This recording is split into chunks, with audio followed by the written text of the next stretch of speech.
শুরুতে যাচ্ছে বিপিএল এবং বিপিএল এর শেষ মুহূর্তে আসলে বিপিএল শুরু হওয়ার আগ মুহূর্তটাতে প্রত্যেকটা দল নিজেদেরকে গুছিয়ে নিচ্ছে। আমরা এই বিষয়ে কথা বলবো। আমাদের সাথে রয়েছেন ক্রীড়া সাংবাদিক তাই বলন্ত আপনাদের স্বাগত খেলা যুগে। আমরা দেখছিলাম যে রাজশাহী ওয়ারিয়র্স তারা নিজেদেরকে গুছিয়ে নিচ্ছে, প্রত্যেকটা দলেরই একই অবস্থা। তবে যেটা বলতে হয় যে গতকালকে আরও একটা আমরা শোকাবহ দিন পার করেছি, যেখানে শহীদ হাদি তার স্মরণে অনেক দলই বিভিন্ন ধরনের কার্যক্রম করছে। নোয়াখালী তাদের জার্সি উন্মোচন পিছিয়ে দিয়েছে, রাজশাহীর জার্সিতেও কিছু একটা থাকবে এরকম। সো এই যে একটা শকিং একটা মোমেন্টের মধ্যে দিয়ে যাচ্ছে বাংলাদেশ, সো বিপিএল এটাকে কীভাবে আসলে মানে মানে পালন করবে এই সময়টা? খুবই কঠিন ডেফিনেটলি। এবং ওসমান আদির ঘটনাটাতে পুরো দেশই তো আসলে নড়ে উঠেছে এবং আপনি দেখবেন যে প্রতিটা সেক্টরই এটা এই ধাক্কাটা হজম করেছে। ক্রিকেটও এটার বাইরে না। এবং বারবারই বিপিএলটার সময়সূচি নির্ধারণের পর থেকে যে বিষয়টা বারবার উঠে এসেছে যে নিরাপত্তা, আসলে নির্বাচনের সামনে যেহেতু নির্বাচনের আগে বিপিএল আয়োজনের ব্যাপারটা কতটুকু গ্রহণযোগ্য ছিল সেই বিষয়টি নিয়ে অনেক সবারই চিন্তা ছিল, সব স্টেক হোল্ডারই ভেবেছে। তার মধ্যে ওসমান হাদির এই ঘটনার পরে বিষয়টি আরও জলঘোলা হয়েছে। তবে সব কিছু মিলিয়ে আমি ব্যক্তিগতভাবে মনে করি, যেহেতু বিপিএল গভর্নিং কাউন্সিল রয়েছে এবং তারা বিশ্বাস করেন যে তাদের পক্ষে সম্ভব সব প্রতিকূলতাকে পাড়ি দিয়ে, কারণ লাইফ গোজ অন, এটা হচ্ছে আমাদের জীবনের খুব ইজি একটা মোটো, যে যত কিছুই ঘটুক না কেন জীবনকে সামনে এগিয়ে যেতে হবে। এবং বাংলাদেশের ক্রিকেটও থমকে থাকবেন। এমনিতেই ঘরোয়া ক্রিকেটের একটা টালমাটাল সিচুয়েশন রয়েছে সংগঠক এবং বিসিবি একটা অনর অবস্থানে রয়েছে, মুখোমুখি অবস্থানে রয়েছে। সো সেই জায়গা থেকে অন্তত বিপিএলটা যেন প্রপারলি মাঠে গড়াক। এবং যেহেতু আমার কথা হচ্ছে, যেহেতু সিদ্ধান্ত নেওয়া হয়েছে বিপিএলটা হবে, বিপিএলটা যেন তারা করে ফেলেন। যেহেতু আপনার আজকে সম্ভবত 21 তারিখ, 26 তারিখ থেকে বিপিএল শুরু হচ্ছে। সো 4-5 দিনের ব্যাপার আছে। সিলেট পর্ব, চট্টগ্রাম পর্বের পর ঢাকা পর্ব, তো খুবই অল্প সময়, খুব দ্রুত এটা করতে হবে। এবং নিরাপত্তার ক্ষেত্রে আমার মনে হয় বিপিএল গভর্নিং কাউন্সিল আমরা যেমন ভাবছি তারা সবচেয়ে বেশি ভাবছে। এবং আপনি যেমনটি বলছিলেন রাজশাহী হাদিকে তাদের জার্সিতে কোথাও না কোথাও ধারণ করবে, নোয়াখালীর কথা বলছিলেন, আমার মনে হয় প্রত্যেকটা দলই বিষয়টাতে খুবই মর্মাহত। এবং অবশ্যই উনি যেরকম একটা ভিন্ন ঘরানার বাংলাদেশ চেয়েছেন, ক্রিকেটের মাধ্যমে যদি যে জায়গাটা যার যে করণীয় আর কি, ক্রিকেটাররা যদি ভালো পারফর্ম করে বাংলাদেশে ক্রিকেটটাকে পাল্টে দিতে পারে, সেটাও তো ওসমান হাদির প্রতি এক ধরনের আমার মনে হয় কৃতজ্ঞতা। আমরা দেখতে পেয়েছি যে গেল বিপিএল এ ঠিক একইভাবে কিন্তু এই জুলাই আন্দোলনকে ফুটিয়ে তোলা হয়েছিল। আমরা দেখতে পেয়েছিলাম যে আবু সাঈদের জন্য একটা আয়োজন ছিল, মুগ্ধর জন্য একটা আয়োজন ছিল, যেখানে পানির একটা ব্যবস্থা করেছিল বিপিএল গভর্নিং কাউন্সিল। এবার আসলে শরীফ ওসমান হাদি তার জন্য বা তার এই মানে আত্মত্যাগকে কীভাবে আসলে বিপিএল এ মঞ্চে ফুটিয়ে তোলা যায়, বা এই বিষয়গুলোতে আসলে আপনারা কি ভাবছেন? এরই মধ্যে বিসিবি একটা অফিসিয়াল প্রেস রিলিজও দিয়েছে। আমার মনে হয় তারা বিষয়টি, আপনি যেরকম প্রশ্নটা করেছেন, তাদের ভিতরেও এই বিষয়টি রয়েছে, জাতীয় ইস্যু এটি। এবং কোথাও না কোথাও যেহেতু অলরেডি ফ্র্যাঞ্চাইজিগুলো, মানে ফ্র্যাঞ্চাইজি ভিত্তিক টুর্নামেন্টে আসলে দলগুলো কি করবে এটা যেমন অনেক ক্ষেত্রেই বিসিবি ডিসাইড করে দিতে পারে না, তেমনি দলগুলো আমার মনে হয় নিজ উদ্যোগেই কোথাও না কোথাও এই বিষয়টাকে তারা ধারণ করবে। অ্যাট দ্য সেম টাইম আপনি বলছিলেন, আম প্রিটি শিওর যে বাংলাদেশ ক্রিকেট বোর্ড এই বিষয়টিতে অবগত রয়েছে। এবং যদিও তারা নানাভাবে সমালোচিত হয়, কিন্তু দিন শেষে তারা অনেক কিছু করে, ভালো কিছু করে, সেটাকেও আমরা উপেক্ষা করতে পারি না। আমি আশা করব যে খুব অল্প সময় রয়েছে। আসলে বিপিএলের উদ্বোধনী অনুষ্ঠানকে নিয়েও প্রচুর জল ঘোলা হয়েছে, হবে কি হবে না, শেষমেশ হচ্ছে। সো অনেক ইফস অ্যান্ড বাটস রয়েছে। সব কিছুকে উপেক্ষা করে শেষ মুহূর্তে যে আয়োজনটা, সেই আয়োজনটাকে সুন্দর করার জন্য সেক্ষেত্রে ওসমান হাদি, আমরা কালকে দেখেছি যে ওনার জানা যায় যে 4 থেকে একটা ডেটা দেখছিলাম, আমি একটা লেখাতে পড়লাম যে প্রায় 4 থেকে 6 লাখ মানুষ ওই পুরো জায়গাটায় ছিলেন। ওখানকার আপনি হিসেব যদি করে দেখেন যে ওরকম জনাকীর্ণ একটা জায়গায় এতগুলো মানুষের ঠাঁই, তার মানে কী পরিমাণ মানুষের ভালোবাসা তিনি পেয়েছেন, শ্রদ্ধা পেয়েছেন, এবং মানুষ তাকে কী পরিমাণ চেয়েছে এবং মিস করছে। তো এই জায়গা থেকে যে মানুষকে বাংলাদেশের মানুষ হৃদয়ে ধারণ করেছে, আমরা ক্রিকেটে তাকে ধারণ করতেই পারি। আমরা দেখতে পাচ্ছি যে সরকারের তরফ থেকে একটা বার্তা দেওয়ার চেষ্টা করা হচ্ছে যে যে ধরনের মানে অনাকাঙ্ক্ষিত ঘটনাগুলো ঘটছে, শরীফ ওসমান হাদির চলে যাবার পরে মানুষ ক্ষুব্ধ হচ্ছে, মানে পত্রিকা বা গণমাধ্যমে হামলা হচ্ছে। সো এই ক্ষেত্রে আসলে একটা বিশ্বকে মেসেজ দেয়া যে বাংলাদেশ ঠিকঠাক আছে। সো সেই ক্ষেত্রে এই বিপিএল এর মঞ্চটা কি কোনো একটা প্ল্যাটফর্ম হতে পারে কি না? যেমন আপনি বলছেন যে উদ্বোধনী অনুষ্ঠান হবে কি হবে না, একটা টালমাটাল অবস্থা ছিল, শেষ পর্যন্ত হচ্ছে। বাট এই যে এক একটা আয়োজন রয়েছে, এক একটা বিষয় রয়েছে, এগুলোর মাধ্যমে সামনে তো নির্বাচন রয়েছে আমাদের, এই বিষয়গুলোর মাধ্যমে মানে বিপিএল এর মাধ্যমে এগুলোকে আসলে কতটা ইজি করে বিশ্বের কাছে বার্তা দেওয়া যেতে পারে? না, এখন দেখেন, দিন শেষে এটা তো একটা ঘরোয়া ফ্র্যাঞ্চাইজি লিগ, কিন্তু এই লিগটাতে বিদেশি ক্রিকেটাররা খেলেন এবং সেটা নিয়েও নানা রকমের প্রশ্ন রয়েছে, কোন মানের বিদেশি ক্রিকেটাররা আসছেন বা আসছেন না।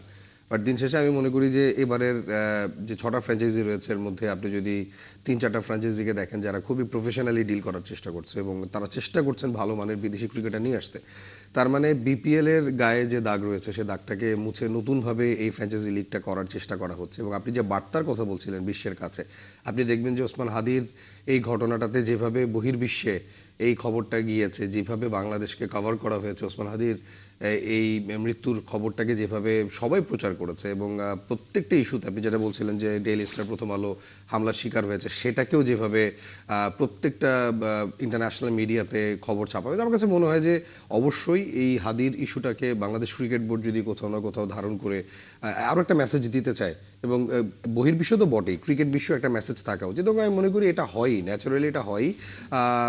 উনি তো আসলে ওই ভালোবাসাটা যোগ্য, তাই না? মানে আপনি যদি তার বক্তব্যগুলো দেখেন, তিনি যেভাবে কথা বলেছেন, যে সাহসী বক্তব্য তিনি রেখেছেন, এবং তার প্রশংসা যেমন তিনি কাউকে নিয়ে কম করেননি, তিনি সমালোচনাও তিনি কাউকে নিয়ে কম করেননি। আমাদের দেশে তো ওই মানুষটারই অভাব রয়েছে যে আমরা সমালোচনা করতে ভয় পাই অনেক সময়, তো এই জায়গাটাতে তিনি কাউকেই ছেড়ে কথা বলেননি। তো এরকম একটা সাহসী মানুষ আমাদেরকে ছেড়ে চলে গেছেন, এবং যেভাবে গেছেন সেটা খুবই দুঃখজনক।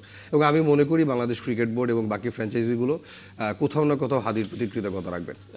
পাশাপাশি আসলে বিশ্বকাপ যেহেতু সামনে চলে আসছে, ফেব্রুয়ারি থেকে বিশ্বকাপ মাঠে করবে, সেজন্য আমরা দেখতে পাচ্ছি বিভিন্ন ভাবে কিন্তু দলগুলো নিজেদের গুছিয়ে নিচ্ছে। ভারত কালকে তাদের দল ঘোষণা করলো, যেখানে একটা খুবই চমক ছিল যে শুভমান গিলের বাদ পড়ে যাওয়া, ওয়ানডে এবং টেস্ট ক্যাপ্টেন তিনি দলে জায়গা পেলেন না। সেক্ষেত্রে সূর্য কুমার যাদব, তাকেও ভাবা হচ্ছে তিনিও আসলে জায়গা পাবেন কিনা ক্যাপ্টেন হওয়া সত্ত্বেও। গিল এবং সূর্য কুমারের মধ্যে আসলে ক্যাপ্টেনকে বেছে নিয়েছে ভারতীয় টিম ম্যানেজমেন্ট। আসলে এই যে গিলের বাদ পড়া, এই যে বোল্ড ডিসিশন, এই বিষয়টা এবারের বিশ্বকাপে ভারত দলকে আসলে কতটা আলাদা করছে? আপনি দেখবেন সম্ভবত শ্রীলঙ্কার আগে একটা প্রাথমিক দল ঘোষণা করেছে, বাট যতগুলো দল রয়েছে 20টা দলের মধ্যে ভারত সবার আগে দল দিল। এটাও কিন্তু এক ধরনের মেসেজ। আপনি একটু আগে ওসমান হাদির বিষয়ে মেসেজের কথা বলছিলেন না, মানে এটা হচ্ছে মেসেজ যে দেখো আমরা উই আর রেডি, এখনও ওয়ার্ল্ড কাপ শুরু হতে 1.5 মাস বাকি আছে, এবং উই অলরেডি রেডি, যে আমরা চাই ওয়ার্ল্ড কাপটা জিততে। এখন তো আমাদের মাটিতে খেলা হবে, আমরা এই মুহূর্তে সবচেয়ে ভালো টি-20 খেলি, আমরা 14টা সিরিজ জিতেছি, ইনক্লুডিং মাঝখানে 2টো বড় বড় এশিয়া কাপ ছিল, ওয়ার্ল্ড কাপ ছিল।